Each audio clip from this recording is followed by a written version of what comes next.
Well, good evening, everyone. You're listening to Red Pill 78. I am the Corruption Detector, and this is your Red Pill News. Hope everyone's having a lovely day, and I just wanted to say thank you so much to all of my subscribers, all my new subscribers, and my current subscribers. We just hit 185,000 subs today, and because of that, I wanted to announce I am going to be doing a contest when I reach 200,000 subscribers. So I'm going to be giving away two $100 gift cards. All you have to do is be a subscriber, like and share the video, be part of the conversation, because I'm going to be choosing two videos, one that has the most likes and then one that has the most views. So on each of those videos, I will choose someone in the comment section, and that person who, if they are a subscriber, is going to win a $100 gift card, each of them. So please do help me out by helping yourself out. Get these videos out, make sure you like, share, sub, all of it, and then hopefully very soon we'll be able to give away those gift cards to the winners.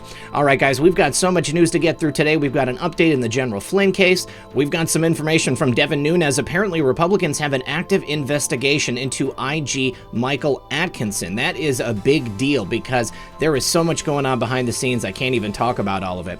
And then finally, we've got some new information about the Hunter paternity case. Apparently, he's accused of identity theft. Very interesting. Not something that I necessarily thought, but, you know, it's the kind of thing that happens when people are desperate. All right, guys, we've also got some tweets from Methods and some other friends of mine, so everybody please sit back, relax, grab your popcorn, and we'll be right back after a quick word from our sponsor. This may seem like a silly question, but do you own a firearm? Are you thinking about getting one? Do you want to know how to apply for a permit to legally carry a concealed weapon? Well, with all the threats in America today, from globalists who want to ban our guns to terror attacks, mass shootings, and MS-13 gangs running rampant, the need for self-defense has never been more important. But with self-defense comes self-responsibility. If you were forced to defend yourself or your loved ones from a deadly threat, you could still be held liable in a court of law. Yeah, it's sad but true, but it's how the American legal system works. But you can protect yourself right now from the legal and financial aftermath of a justified incident with a self-defense protection membership. Available today at concealyourself.com. With this exclusive membership, you'll have access to funding for your defense expenses and even civil damages. It covers the use of all legal weapons, not just firearms, plus info on concealed carry permits, training resources, 24/7 support, attorney contacts, and a critical response team that's always available to help you 24/7, step by step, if the unthinkable happens. So don't wait for tragedy to strike. Get prepared now and take the necessary steps to protect yourself and your loved ones in the future. Visit www.concealyourself.com and sign up today. And remember, when you support my sponsors, you support this channel. All right, guys, thanks for sticking around. First of all, today, I wanted to go over something that means a lot to me personally, and I know it does to Methods too, so he put out a tweet, and I just want to share it with you guys. He says, I get asked how I can stay so comfy with everything going on. So in short, and this is the same way I feel, faith, friends, I always wanted to be the change I wanted to see. Feels like I was meant for this moment in time, and they don't want us enjoying the moment, so I won't give them the satisfaction. Faith is a huge part of this for me. Friends, it goes without saying, without you guys, we could not be doing this together. This is a movement of people coming together to shed light on a lot of really ugly things in our world. But in the end, we will prevail. God wins in the end. And as far as being the change that I wanted to see, this is something that I believe we all do on a daily basis. We are working towards a common goal, and it is our collective action that is going to make this happen. And most definitely, I feel like this is the most exciting time to be alive. We are all uniquely qualified to be here at this moment and take part in what we see in front of us on a daily basis. And finally, of course, they don't want us to be enjoying it. They want us to be cowering in fear, to be standing in the corner, waiting for them to tell us what to do next. But that's not what we do. We take action, you guys. We are here in this moment in time for a reason, and I want to thank each and every one of you. Well, early this morning, I saw a tweet from Technofog. It looks like we do have an update in the General Flynn case. Apparently, the DOJ is backtracking, and then they've now accused General Flynn of failing to cooperate, and they're actually asking for him to be incarcerated. Previously, they asked for no jail time. Now they're saying from 0 to 6 months. This is a very unusual move by the Justice Department. General Flynn has been cooperating, but his lawyer, Sidney Powell, has also been kind of fighting back. She's wanting more and more information, and she's not going to allow him to be railroaded. So now they are asking for up to 6 months in jail. And now with the fact that they're accusing him of being uncooperative and failing to accept responsibility for a serious offense, I don't know what it is that they want him to accept responsibility for. The man did nothing. He was railroaded. I can't think of any other reason for this to happen except that maybe they want to see this play out in court. Maybe there are things that will be revealed if it actually does end up going to court, but he's already taken his plea deal, so I don't know how that works. I need to talk to Technofog. Any other lawyers out there who might know what this actually means or what the implications of it are, I would certainly appreciate any information in the comment below this video. Now, the judge had previously set Flynn's sentencing date for January 28th after he rejected Sidney Powell's request for Brady material. And from the government, given the serious nature of the defendant's offense, his apparent failure to accept responsibility, his failure to complete his cooperation and his affirmative efforts to undermine the prosecution of Bijan Rafikian, and the need to promote respect for the law and adequately deter such criminal conduct, the government recommends that the court sentence the defendant within the applicable guidelines range of 0 to 6 months. And here is that tweet from Technofog, and that quote inside that tweet is what we just read. They're saying that he has not substantially assisted the government. And I believe that the cases that they were trying to have him take part in have since been dismissed. So I don't know what it is that he's supposed to do or what he's supposed to say. Prosecutor Brandon Van Grack said Flynn's assistance in the special counsel's investigation was never substantial. Well, perhaps that's because there was never any crimes that he could assist them in helping to prosecute or even investigate. Now, we all know that General Flynn was absolutely railroaded. They were willing to do anything to just get him out of the way because he knew where the bodies were buried. In order to get to President Trump, the first part of their plan was to get rid of General Flynn. And Flynn has essentially gone bankrupt defending himself against these unfair charges by the DOJ. They ambushed him at the White House during the Trump transition, and they altered the 302 FBI reports from that ambush interview. Flynn didn't even have his lawyer with him because we know the FBI didn't inform him that he was being targeted. So what do you guys think? How is this going to play out? What possible reason could the DOJ have in doing this? The only thing that I can think is that the people who are holdovers from the last administration are still in power inside the DOJ. Now, it is very unusual for a president to get involved in something like this unless Flynn is actually convicted, and then President Trump can basically go in and exonerate him by giving him a pardon. But unfortunately, that has not taken place yet. I'm very concerned also that the judge has not allowed for the release of that Brady material. It seems to me that it would be completely necessary for Powell and Flynn to get that Brady material if they were going to mount an adequate defense.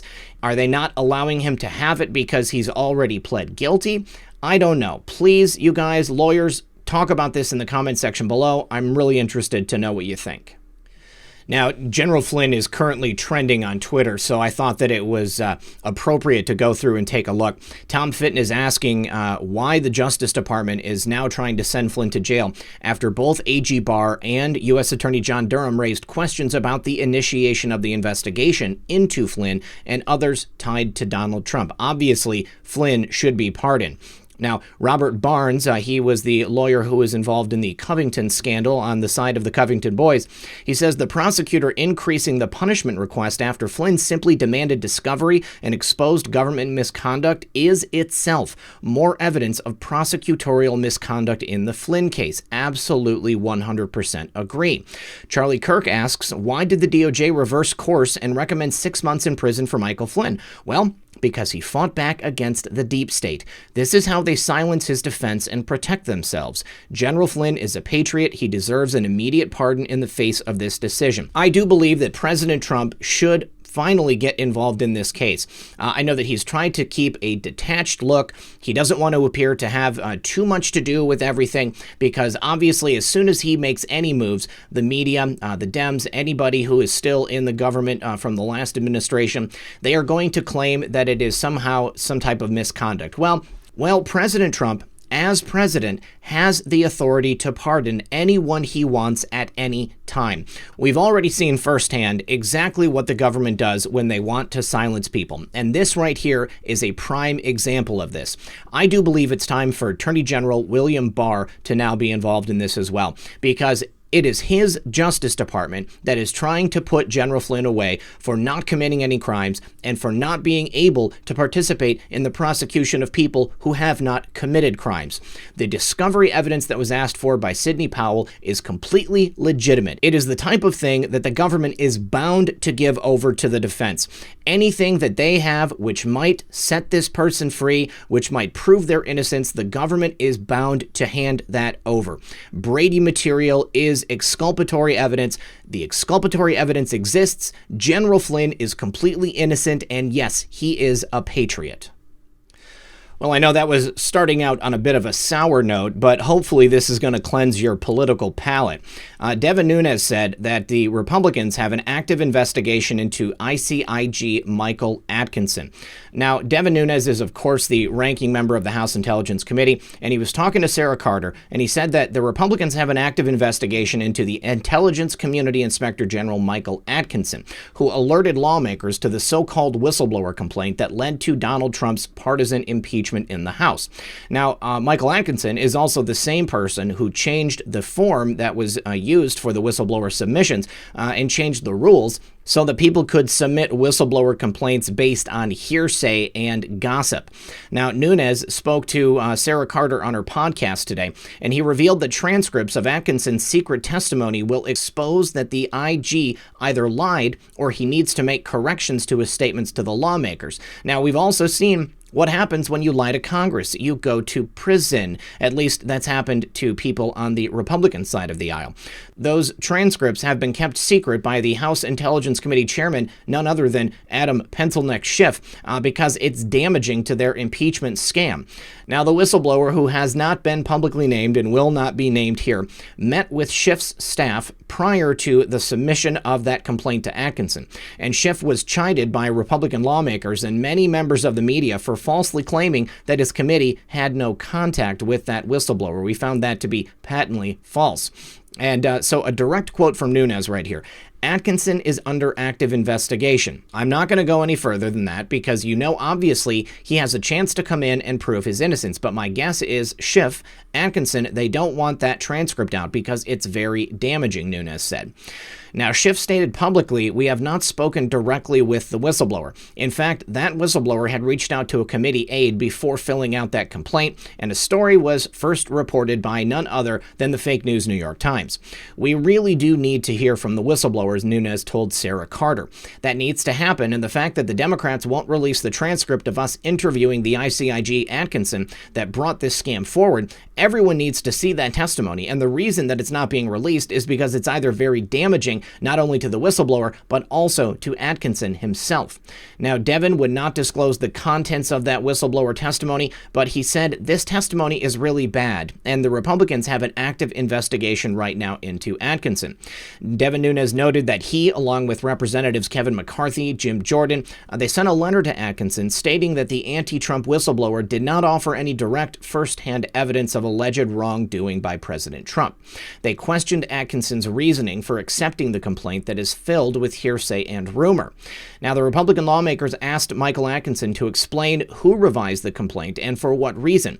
He said, we've mentioned it, but I think that people have just kind of ignored it because, of course, we don't have the subpoena power, so we can't bring Atkinson back in, but he's got serious questions to answer for, because I believe that he either lied to Congress or he really needs to correct his statements, and he's refused to respond.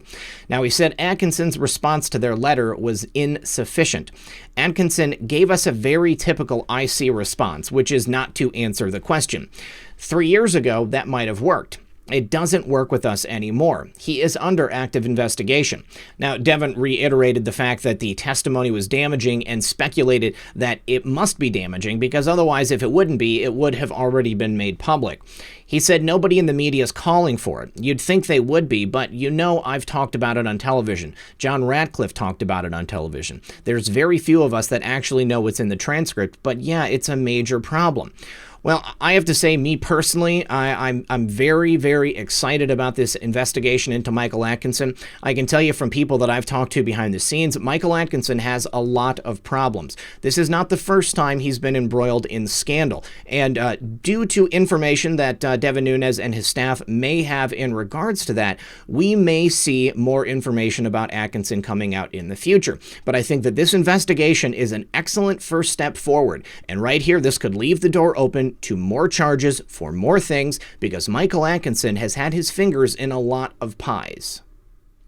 All right, guys, and finally, the gift that keeps on giving, the paternity case of none other than Hunter B. Well, he has been accused of identity theft. Apparently, he used Beau's identity, his dead brother's identity, and he made false statements to the police by claiming to be his dead brother. Now, Hunter Biden, obviously someone with many, many demons. He's had lots of troubles with drugs and alcohol, but he's linked to a 2016 identity theft involving his dead brother, Beau, and a person named Joseph McGee. That sounds like a fake identity if I've ever heard one. Beau Biden, the eldest of Joe Biden's 3 children with his first wife, served previously as Delaware's 44th Attorney General. And of course, he passed away in January of 2015 from brain cancer. God rest his soul. Now, according to newly submitted court documents, Hunter's paternity case with former stripper London Roberts, he has been accused of using his dead brother's identity to check into a rehab facility and make false statements to the police. Now, of course, we also know that Hunter dated his deceased brother's wife before impregnating this DC, we'll call her a dancer, London Roberts. What a sick, sick man. Now, Fox has reported that a private investigative firm submitted the 2-page document titled Notice of Identity Theft, alleging there is a history of stolen identities in order to hide Hunter Biden's location. Where's Hunter? The court papers, which cite a Prescott, Arizona police report, describe what allegedly happened on the morning of October 28, 2016, when a Hertz rental car employee reportedly received a phone call around 10 a.m. and subsequently discovered suspicious items inside one of the rental cars. Stolen identities were used to check defendant Robert Hunter Biden into an Arizona facility and providing false statements to the Prescott Police Department, the document states. These stolen identities include his deceased brother Joseph R. Beau Biden III and Joseph McGee. Recall, in October of 2016, just days before Election Day, a crack pipe was found in Hunter Biden's Hertz rental car. A used crack pipe, credit cards, a Delaware Attorney General badge, U.S. Secret Service business cards, 2 IDs belonging to Hunter Biden, son of former VP Joe Biden, were found in the Hertz rental car in Arizona. Now, I do remember that Delaware Attorney General badge, but I didn't cross my mind at the time that he might be using his dead brother's identity. That's just horrible. A lab analysis of the crack pipe revealed that it was, in fact, used to smoke crack cocaine, not meth. However, no fingerprints were found on the pipe. I don't know what's worse or what's better. If it's a drug pipe and if it's using meth or coke, either one, it's not good. And surprise, surprise, the county and city attorney's office declined to prosecute Hunter Biden. Oh, Uncle Joe got involved. Hertz rental car received a bizarre phone call from a person named Joseph McGee that was traced back to a colon hydrotherapist in the region. The next morning, according to the police report, a man who identified himself as Joseph McGee called that Hertz rental car counter to inform them of how the keys to the car were left in the vehicle's gas cap rather than in the normal spot. McGee informed the rental car company employee, according to police, that his friend was feeling sick, so they didn't know what to do when the car was returned. Police, according to a supplemental report filed by a Prescott Police Department detective, sought and obtained a subpoena to discover the source of the Joseph McGee phone call, and it was traced to a phone number owned and operated by a renowned colon hydrotherapist in the region. You won't see the story in the mainstream media because because they are working overtime to prop up Joe Biden as the 2020 Dem frontrunner and America's uncle. Remember, guys, no malarkey. All right, well, this is a sad, sad tale. Hunter Biden has had a lot of demons in his life, and I hope that for his sake and for the sake of his children and for the sake of his soon-to-be-born child, that he definitely has overcome them for good. But in the meantime, I think it's important to ask these questions. I think it's important to look at what has happened in the past. Just because you are the son of American royalty does not mean that you are above the law. Unfortunately, as I've stated in the past, Hunter Biden, Joe Biden, they believe they are above the law. Well, guess what? Hopefully, under this new administration, we're going to see things change a little bit. 2020 needs to bring major change to the American landscape, and I'm talking corruption across the board. It needs to be rooted out. The swamp must be drained, or America will never fully recover. Well, guys, just a quick reminder, do not forget about the upcoming contest. When we hit 200,000 subs on this channel, I will be choosing 2 viewers who will each receive a $100 gift card of their choice, or maybe I'll just send just a Visa debit card or something like that. But please don't forget, you've got to like, you've got to be subscribed, you've got to share the video so that we get more subs, and you need to comment in the comment section, because that's the way that I'm going to choose the winner. And then once I announce it, I'll have you email me, and then we'll get you the goods. So as always, this has been Red Pill 78. I am the Corruption Detector, and this was your Red Pill News. Good luck, everyone, and God bless. Hey guys, it's Red Pill. Just one more thing. I just want to say thank you so much to everyone who has taken the time to support this channel. If you'd like to see some ways that you can support the channel, you can always check the show notes in the pinned comment of this video below. Whether you like, whether you share, whether you make sure that your notifications are on, any way that you support this channel means so much to me. I could not be doing this without you, and I could not do it without your help. Without people like you, this channel would not exist, so thank you so much to everyone for all of their many means of support. Don't forget to check out the merchandise store that is also in the pinned comment, and I will see you guys next time.